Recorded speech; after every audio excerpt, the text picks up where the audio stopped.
일본 어떤 마을의 유령저택. 내가 고등학교를 졸업할 때까지 살고 있던 마을에 유령저택이 있었어. 번화가에서 살짝 떨어진 곳에 넓은 정원이 딸린 2층짜리 하얀 집. 그 집엔 4명의 가족이 살고 있었어. 아버지는 대학 교수, 어머니는 상냥해 보이는 인상이었던 것으로 기억해. 그리고 나와 비슷한 또래의 딸이 2명이 있었어. 집을 짓고 한 달 정도 지났으려나 아버지가 목을 매달았대. 큰딸과 아내도 목을 졸라 살해했다고 해. 동생은 언니를 목 졸라 죽이는 아버지를 보고 도망쳐서 숨었기에 다행히 아버지의 손으로부터 살아남았대. 혼자 남겨진 동생은 먼 친척이 거두었다고 들었어. 그렇게 거주자를 잃은 그 집은 아직까지 철거되지 않은 채 이상한 분위기가 감돌고 있어. 이게 내가 아는 유령 저택이야. 고교 1년 여름 방학 때 같은 반인 K와 T 그리고 나 이렇게 3명이 유령 저택을 탐험할 계획을 세웠어. 집 안에 들어가 사진을 찍어와서 계약하면 친구들에게 자랑할 심산이었어. 밤도 깊어졌을 무렵 손전등과 카메라 그리고 여러가지 도구로 배낭을 채워서는 집을 빠져나와 집합 장소인 공원으로 자전거를 타고 갔어. 집합 장소로부터 유령저택까지 20분 정도 걸려서 도착했어. 마을 변두리에 덩그러니 서 있는 하얀 집은 정원이 넓은 탓인지 밤의 흰색이 더욱 빛나 보이는 탓인지 그것은 마치 마을과는 동떨어진 다른 세계처럼 느껴졌어. 자전거를 조금 떨어진 곳에 세워두고 아무에게도 들키지 않도록 신중하게 집 주위를 탐색했어. 문은 잠겨 있었고 1층의 모든 창문엔 빈틈없이 판자로 가려져 있었어. 2층 창문엔 판자는 없었지만 안쪽에서 신문지를 붙여놔서 집안을 들여다볼 수 없었어. 우리는 남의 눈에 띄지 않는 뒤쪽으로 돌아가서 구원문 가까이에 있는 작은 창문을 막은 판자를 제거하기로 했어. 그 창은 조금 높은 위치에 있어서 뒤쪽에 널려있던 큰 나무 상자를 몇 개인가 쌓아서 밟고 올라가 못을 뽑기 시작했어. 생각했던 것보다 간단하게 판자를 떼어낼 수 있었어. 창문을 통해 안을 들여다봤지만 깜깜해서 아무것도 안 보였어. 손전등을 켜서 안을 비춰봤어. 둥근 빛을 비추자 식기장이나 테이블이 희미하게 보이기 시작했어. 아무래도 가재구가 그대로 남아있는 것 같았어. 문을 열기 위해 K가 창을 드라이버 손잡이로 내리쳤어. 쨍그랑. 유리가 소리를 내며 깨지자 그 틈새로 K가 손을 넣어서 창을 열었어. 창문은 좁아서 한 명이 겨우 기어들어갈 수 있을 정도의 크기였어. 흩날린 유리를 조심하면서 K에 이어서 T가 창문의 머리부터 기어들어갔어. 내가 마지막으로 손전등을 한 손에 들고 창을 기어들어가 집 안으로 빠졌어. 그곳은 싱크대 위였어. 창에서 내려서자 쿵 하고 알루미늄이 울리는 소리가 났어. 먼저 들어간 2명은 각자 여기저기 부엌을 비춰보면서 우와, 5등의 감탄사를 연발하고 있었어. 나는 싱크대 위에 주저앉은 채로 손전등을 켜고 주위를 둘러봤어. 부엌은 상당히 깨끗했어. 물론 바닥이나 테이블 등이 희뿌옇게 먼지가 쌓여 있었지만 집안은 깨끗이 정돈이 되어 있는 상태로 청소만 하면 바로 살아도 될 것 같아 보일 정도였어. 식기장 안의 그릇들은 모두 그대로 사용해도 될 것처럼 반짝거렸어. 일단 싱크대 앞으로 K와 T를 불러서 사진을 찍었어. K, 너 괜찮아? T가 K의 손을 보며 외쳤어. K의 손에서 피가 떨어지고 있었어. 들어올 때 유리에 베었나봐. 아프지는 않으니까 괜찮아. K가 이렇게 말하면서 총총 걸음으로 걷기 시작했어. 나와 T도 뒤를 따라갔어. 부엌을 지나서 거실로 들어갔어. 넓은 거실은 부엌처럼 희뿌옇게 먼지가 쌓여 있는 것 외에는 평범해 보였어. 거실에는 바늘이 멈춘 커다란 탁상 시계가 있었어. 사건 당일에 움직임을 멈춘 것은 아닐지 이 시계가 이 집을 상징하고 있는 것처럼 느껴져서 조금 슬퍼지기도 했어. 살짝 맥이 빠지는 듯한 분위기가 감돌았어. 거실을 대충 둘러본 뒤에 복도로 이어지는 문을 열었어. 복도는 역시 캄캄했어. 우리는 손전등 빛을 복도 끝으로 향했어. 앞쪽 좌우에 문이 왼쪽에 1개 오른쪽에 2개가 있고 그 안쪽에 2층으로 이어지는 계단이 오른쪽에 그리고 가장 안쪽에 현관이 보였어. 어떻게 할까? T의 목소리가 조금 긴장하고 있는 듯했어. 좀만 더 가볼까? K의 제안으로 우리는 복도에 한 걸음 내디뎠어. 복도에 들어가자 확실히 거실과는 다른 분위기가 느껴졌어. 뭔가 공기가 무거웠어. 우리 모두 말수가 적어졌어. 어쩐지 공기의 냄새까지 다른 것 같은 느낌이 들었어. 나는 복도에서 현관을 향해서 사진을 한 장 찍었어. 플래시 때문에 집안이 번득이며 한순간에 떠올랐어. 왼쪽 문에 뭔가 보인 것 같아서 손전등을 비춰봤어. 부적이었어. 몇 장의 부적이 왼쪽 문에 붙여져 있었어. 우린 모두 할 말을 잃었어. 아마 모두 같은 상상을 하고 있었을 거야. 우선 오른쪽 문부터 열어볼까? K의 말에 나와 T가 동의했어. 부적이 없는 오른쪽 문을 열자 탈의실과 욕실이 있었어. 욕실을 향해서 카메라 셔터를 눌렀어. 딱히 눈에 띄는 것은 없었어. 이어서 또 하나의 오른쪽 문을 열었어. 여긴 화장실이었고 역시 딱히 눈에 들어오는 것은 없었어. 이제 저기 가볼래? K가 잔뜩 긴장한 목소리로 부적이 붙어있는 왼쪽 문을 가리키면서 말했어. 조금 엉거주춤한 자세로 T가 문을 열었어. 거기는 서재였어. 멋진 책상이 있고 벽에는 특이한 가면이나 장식품이 걸려있고 큰 책장에는 어려워 보이는 책들과 어느 나라 것인지 알 수 없는 장식물들이 줄지어 있었어. 우린 잠시 두려움도 잊은 채 그 유품들의 눈을 빼앗기고 있었어. 뭐지? 소포 같은 게 있어. T가 책장에서 뭔가를 찾아낸 듯 했어. 그것은 손바닥만한 크기였는데 위지로 몇 겹이나 쌓여져 있었어. 작은 스티커가 붙어 있고 손글씨로 아운차로 읽으라고 가탁 하나로 쓰여져 있었어. T가 조심스럽게 상자를 열었어. 안에는 토기 같은 재질의 접시도 아닌 것이 장식품도 아닌 기묘한 느낌의 납작한 것이 들어있었어. 한가운데가 조금 움푹 패여 있고 그 주위를 이상한 도안의 장식이 있었어. K와 T에게 그것을 전리품처럼 들게 하고 기념사진을 찍었어. 야, T 묻히지 마. K의 손에서 난 피가 전리품에 묻은 것을 보고 T가 말했을 때였어. 지잉. 갑자기 집이 울리는 듯한 소리가 방 안에 울려 퍼졌어. 우리는 긴장하고 주위를 두리번 둘러봤어. 그 울림은 10초 정도 계속됐어. 그 소리가 들리면서 정적이 찾아왔어. K가 입을 열었어. 지진? 일까? 마음대로 만져서 화났나? T가 농담인지 진심인지 모를 말을 했어. T는 전리품을 제자리에 돌려놨어. 모두들 이 서재가 무서워졌던 것 같아. 그것을 원래 자리에 되돌려놓고 세 사람 모두 아무 말 없이 서재에서 나왔어. 나오면서 나는 아무도 없는 서재를 기념삼아 셔터를 눌렀어. 이제 2층만 남았어. 서재를 나와 현관 쪽으로 걸었어. 복도는 변함없이 무거운 공기였지만 서재에 다녀온 탓인지 세 사람은 조금 여유로운 기분이 든 것 같아. 계단을 오르기 전에 현관에 줄을 세우고 사진을 찍기로 했어. 파인더 너머로 두 사람을 봤어. T와 K는 익살맞은 표정을 짓고 있었어. 나는 셔터를 누르고 둘에게 좋은 사진이 찍혔다며 웃었어. 둘은 내 이야기를 듣고 있지 않았어. 둘의 시선이 내 뒤를 향하고 있다는 걸 깨닫고 뒤를 돌아보았어. 서재 문이 천천히 열리기 시작하고 있었어. 우리 세 명은 서재 문에 눈이 고정돼 있었어. 나는 뒤로 물러나면서 현관문까지 내려갔어. 세 개의 손전등이 비춰지는 가운데 문 뒤에 숨기라도 한 듯이 문이 우리를 향해 정면으로 보이는 곳에서 멈춰섰어. 나는 뒤에 현관문 손잡이를 돌려보려 했지만 바깥쪽에서 고정되어 있는지 전혀 움직이지 않았어. 내 행동을 지켜보던 둘이 곁눈질로 나를 보았어. 나는 떨리는 작은 목소리로 현관이 열리지 않는다는 걸 알렸어. 으흥. 눈을 다시 문 쪽으로 향했을 때 T가 흐느끼듯 비명을 질렀어. 나와 K는 T가 비추고 있는 곳을 보았어. 문 구석에 흰 손가락이 보였어. 문을 잡고 있는 손가락이 보이고 있었어. 우리는 그대로 얼어붙었어. 너무 무서워서 꼼짝조차 할 수 없었어. 다리가 후들후들 떨리고 힘이 들어가지 않았어. 모두 비명조차 지르지 못하고 문을 잡고 있는 손을 응시했어. 문에 변화가 나타났어. 손 위로 조금씩 검은 덩어리가 앞으로 나오기 시작했어. 우린 덜덜 떨면서 단지 그것을 응시하고 있을 뿐이었어. 검은 덩어리는 머리였어. 문에서 직각으로 밀어올리고 있는 머리. 검고 짧은 머리카락에 이어 문의 그늘로 붙어 세로로 늘어진 눈이 나타났어. 눈은 인간이라고는 생각할 수 없을 정도로 크게 뜨고 보고 있었어. 으아. 눈이 보인 순간 K가 비명을 지르며 계단을 뛰어 올랐어. 그 비명이 신호라도 든든 나와 T도 함께 튀어나가 세 명은 각자 비명을 지르며 계단을 뛰어 올라갔어. 사방팔방으로 흔들리는 손전등 빛을 쫓아 계단을 뛰어 올랐어. 내 손전등 빛에 잠깐씩 앞서 달리는 두 명이 비춰졌어. 두 명을 잃어버리지 않게 필사적으로 쫓아갔어.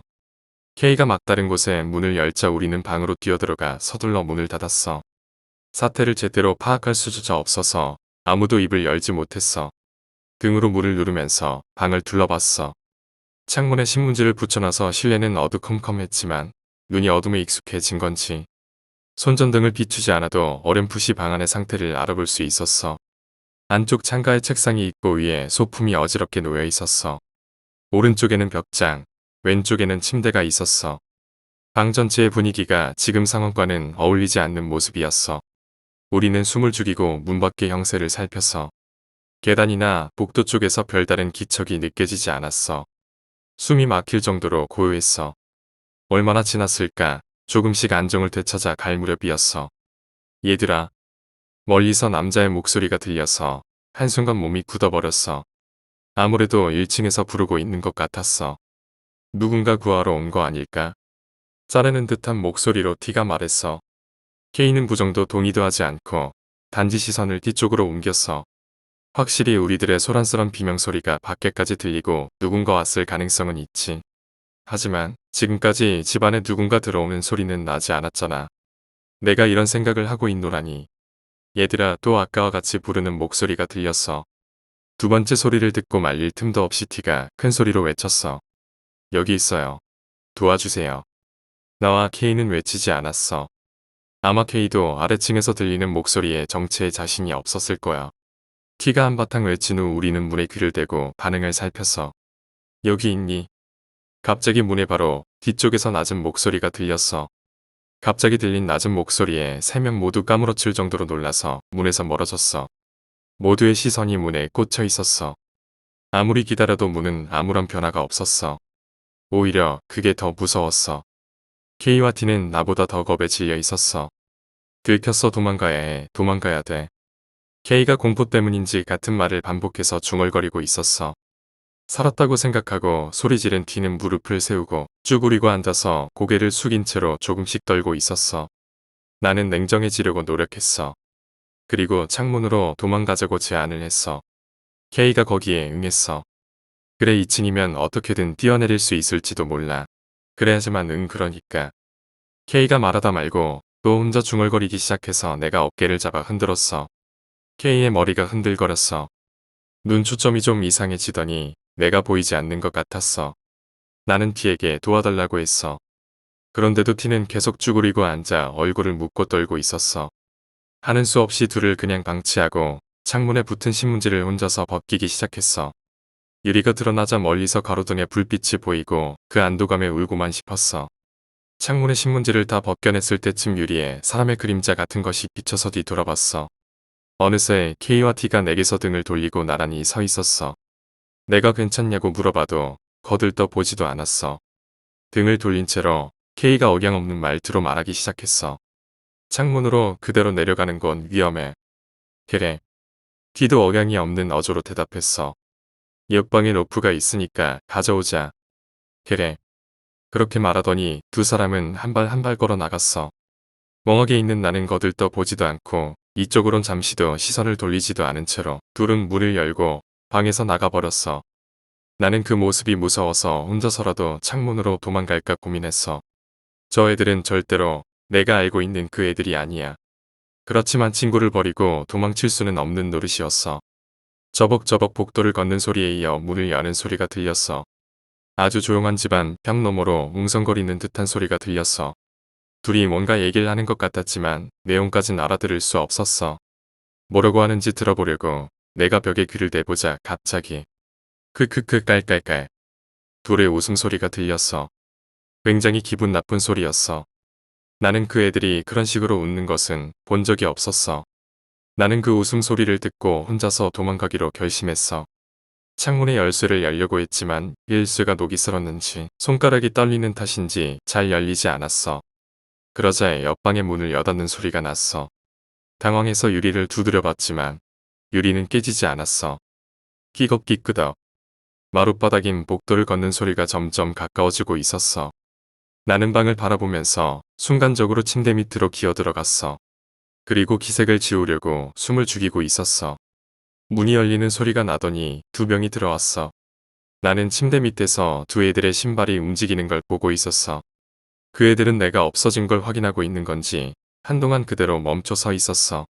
둘의 신발 옆으로 로프 같은 것에 끝자락이 보였어. 그 애들이 정말로 로프를 구해왔다는 것에 살짝 마음이 놓였어. 이제 침대에서 나갈까 생각도 했지만 조금 전의 태도와 웃음소리가 신경이 쓰여서 좀 더 지켜보기로 했어. 둘은 잠시 아무 말도 하지 않더니 창을 향해 걷기 시작했어. 벽 옆에서 멈춰 서더니 철컥 내가 열지 못했던 창문 열쇠를 순조롭게 여는 소리가 났어. 계속해서 창이 미끄러지며 열리는 소리가 들렸어. 여기다 붙들어 매자. K의 목소리였어. 그래. 변함없이 두 사람의 목소리는 억양이 없었어. 둘의 신발은 나란히 책상 쪽을 향하더니 잠시 부스럭부스럭 뭔가 작업을 하고 있는 듯했어. 얼마 후 작업을 끝마쳤는지 둘의 신발이 다시 창 쪽으로 향했어. 그리고 창틀에 오른 것인지 내 시야에서 둘의 신발이 사라졌어. K의 목소리가 들려왔어. 자, 도망가자 제대로 목에 걸어. 그래. T가 대답하는 것과 동시에 책상이 창문 쪽으로 끌려가듯 움직이더니 다른 한쪽의 책상 다리가 살짝 떴어. 더.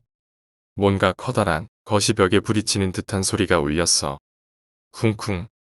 부드러운 것이 계속해서 부딪히는 소리가 격렬하게 들리더니 점점 작아지고 나중엔 삐걱삐걱 거리는 소리만 남았어. 나는 둘의 모습을 상상하면서 침대 밑에서 몸을 말고 떨고 있었어. 얼마나 시간이 흘렀을까. 때때로 들려오는 삐걱거리는 소리에 나는 떨려서 움직이지 못하고 있었어. 시간에 대한 감각이 전혀 없었어. 침대 밑에서 시시각각 시간이 지나가고 있었어. 삐그덕 삐그덕. 쭉 들리던 삐걱이는 소리에 섞여서 다른 소리가 들려오고 있다는 걸 문득 깨달았어. 그 소리는 문에서 먼 복도 안쪽에서 들려오고 있었어. 천천히 하지만 확실하게 이 방에 가까워지고 있었어. 문 앞에서 멈춰서는 소리가 들리고 잠깐의 정적이 흘렀어. 나는 비명이 새나가지 않게 떨리는 손으로 내 입을 틀어 막았어. 끼익하는 소리와 함께 문이 열렸어. 문 근처는 어두워서 잘 안 보였지만 가만히 서서 상태를 살펴보고 있는 듯했어. 꼼짝도 하지 않고 문 쪽의 어둠을 뚫고 시선을 응시하고 있었어. 어두운 가운데 다리가 보였어. 남자의 맨발이었어. 이윽고 움직이기 시작했어. 아주 천천히 걷기 시작했어. 방을 천천히 돌아보듯 걷는 다리가 어두운 탓인지 그 다리는 묘하게 창백해 보였어. 다리가 침대 옆에서 멈췄어. 입을 누르고 있던 내 손에 무심코 힘이 들어갔어. 갑자기 여기를 들여다볼 것만 같아서 비명을 지르고 싶은 걸 필사적으로 견뎠어. 다리는 당분간 멈추어 있더니 서서히 문 쪽을 향해 움직였어. 문이 열리고 어두운 곳 속으로 다리가 빨려 들어가더니 천천히 문이 닫혔어. 복도에 삐걱이는 소리가 점점 멀어져 갔어. 나는 소리 나지 않게 조심하면서 침대를 빠져나왔어. 여기에 있으면 언젠간 그것을 발견될 거야. 그 공포가 내 몸을 움직였어. 침대에서 빠져나오자 로프가 눈에 들어왔어. 책상에 연결돼 있는 두 개의 로프는 열려있는 창밖으로 이어져 있었어. 책상은 굉장한 무게로 끌려간 듯 창가에 한쪽 다리가 뜬 채로 걸려있는 상태였어. 로프는 한 개 더 있었어. 똑같이 책상에 연결되어 있었지만 그건 책상 위에 그대로 놓여져 있었어. 한쪽 끝은 머리만한 크기의 고리가 만들어져 있었어. 그것을 보고 등골이 서늘해지는 것을 느꼈어. 창문으로 도망칠 수밖에 없다는 걸 알고 있었지만 남겨진 로프를 보니 아무래도 창에 가까이 갈 용기가 나지 않았어. 창문에 가면 그 두 명과 같은 운명이 기다리고 있을 것만 같았어. 아니 무엇보다 그 두 명에게 다가가는 것이 무서웠어. 그렇다고 문을 열고 그것이 배회하고 있는 복도를 지나서 다른 방에 가는 것도 할 수 없었어. 어딘가 도망갈 장소가 없을까 나는 필사적으로 방안을 둘러봤어. 하지만 창문 이외에 도망갈 장소라고는 없었어. 굳게 각오를 한 나는 남겨진 로프를 사용해 창문으로 내려가기로 했어. 가능한 한 창문에 가까워지지 않도록 두 사람 쪽을 보지 않도록 해서 손을 뻗어 책상 위에 있는 로프를 휙 집어들었어. 고리를 이루고 있는 구석을 풀려고 필사적으로 손톱으로 당겼어. 점점 고리가 풀리고 있었어. 그때 시선을 느껴서 문 쪽으로 뒤돌아봤어. 문엔 아무런 변화가 없었어. 가슴을 쓸어내리면서 다시 시선을 로프에 돌리려고 했을 때 창문에 두 개의 반원으로 된 그림자가 보였어. K와 T가 창문으로 눈까지만 머리를 내밀고는 여기를 보고 있었어. 나는 튕겨지듯 뒤로 물러났어. 눈을 뜨고 가만히 나를 보고 있었어. 그 눈엔 인간적인 느낌이 전혀 느껴지지 않았어. 등이 문에 부딪혔어. 부딪히는 소리와 동시에 문 저쪽 편에서 멀리 소리가 들렸어. 예. 삐걱삐걱. 부르는 소리와 동시에 천천히 걸어오는 소리가 들리기 시작했어. 이젠 도망갈 수도 없다고 생각했어. 천천히 하지만 확실하게 걸음소리는 이 방에 가까워지고 있었어. 갈 곳을 잃은 나는 어떻게든 도망치고 싶은 마음에 무심코 벽장에 들어갔어. 곧바로 여기로는 달아날 수 없다는 걸 깨달았지만 후회에도 이미 늦었어. 내가 들어가자마자 문이 열리는 소리가 났어. 나는 숨을 죽였어. 어슬렁어슬렁 천천히 방 안을 돌아다니는 듯한 기색이 느껴졌어. 그것은 대충 방 안을 거닐더니 문 근처로 돌아왔어. 다시 문이 열리는 소리가 들렸어. 그 소리에 약간 안도감이 들었어. 그때 내 발밑에서 삐그덕 소리가 들렸어. 나는 기색을 지우려고 숨을 참았어. 여기 있니? 당황해서 손으로 벽장 문을 눌렀어. 이번엔 벽장 문 바로 뒤편에서 소리가 났어. 여기 있었구나. 하면서 벽장 문을 열려고 하는 힘이 느껴졌어. 나는 당황해서 죽을 힘을 다해 문을 잡고 있었어. 문을 열려는 힘은 점점 강해졌어. 나는 혼신을 다해서 문을 잡고 있었어. 저편에서 문을 당기는 힘은 더 이상은 버틸 수 없을 정도로 굉장해졌어. 양쪽에서 힘이 가해져 문이 흔들흔들 하더니 금방이라도 떨어져 나갈 것만 같았어. 나는 엉엉 울면서 여기에 없어요. 라고 몇 번이나 외쳤어. 얼마나 그 줄다리기를 계속했을까. 한순간 내 손이 미끄러져서 엄청난 기세로 문이 열렸어. 바로 그때 엄청난 빛이 쏟아지면서 눈이 부시고 현기증이 나더니 아무것도 안 보이게 되었어. 누군가가 내게 뭔가 말을 하는 것 같았지만 잘 들리지 않았어. 어쨌든 나는 여기에 없어요. 여기 없어요 하고 외칠 뿐이었어. 신고를 받고 달려온 경찰관에게 끌려가서 많은 조사를 받게 되었어. 무엇이 있었는지, 왜 그곳에 갔는지, 두 명은 왜 죽었는지, 그때 나는 무엇을 하고 있었는지, 그 집에서 일어난 일을 취조실에서 자세하게 설명했어. 처음엔 약을 한 것으로 의심받았지만 검사한 결과는 당연히 음성이어서 둘의 죽음에 관한 의심도 받았지만 로프가 있던 방이나 로프 그 자체에서 내 흔적이 전혀 나오지 않았던 덕에 혐의를 풀 수 있었어. 그렇지만 내가 목격한 증언은 완전히 무시당했어. 그 집안에는 우리들 3명 이외에 발자국은 발견되지 않았던 것 같아. 높은 연배의 경찰관이 조서를 다 쓰고 거기에 내가 사인을 할 때 조용히 중얼거렸어. 이번에도 벽장에 숨어서 살았네. 결국 2명은 원인 불명의 히스테리로 자살한 것으로 돼버렸어. 마지막으로 좀 더 얘기하자면 그때 그 집에서 찍은 사진들을 경찰은 끝내 돌려주지 않았어. 단지 조사 때 사진에 대해 질문을 했었어. 서재와 현관에서 사진을 찍었을 때 또 누가 있었지? 하는 내용이었어. 내가 아무도 없었다고 하자 취조관은 조금 의아스러운 듯한 얼굴을 했어. 하지만 그 이상 그 일에 대해서는 묻지는 않았어. 그 전리품에 써 있었던 말은 어떤 민족의 말로 명계 즉 저승으로 가는 길을 뜻한다는 걸 의외로 빨리 알아낼 수 있었어. 그렇지만 그 이상의 일은 아무리 조사를 해봐도 알 수 없었어. 지금도 그 집에 있는 걸까? 그 후로도 한밤중에 창을 보면 눈까지만 내놓고 나를 보고 있는 2명이 보이곤 해. 이 얘기를 하면 부모님, 친구들, 의사까지 모두 나를 동정했어. 언젠가 마음의 상처는 치유된다. 이젠 괜찮으니 안심해라 라는 둥. 오늘 밤도 둘은 창밖에서 눈만 내놓고 억양이 없는 말투로 내게 말을 걸어. 기다리고 있어. 그래. 이것이 단지 환각일 뿐이라고 단언할 자신이 없어. 한 번 더 그곳에 가보면 알 수 있을까?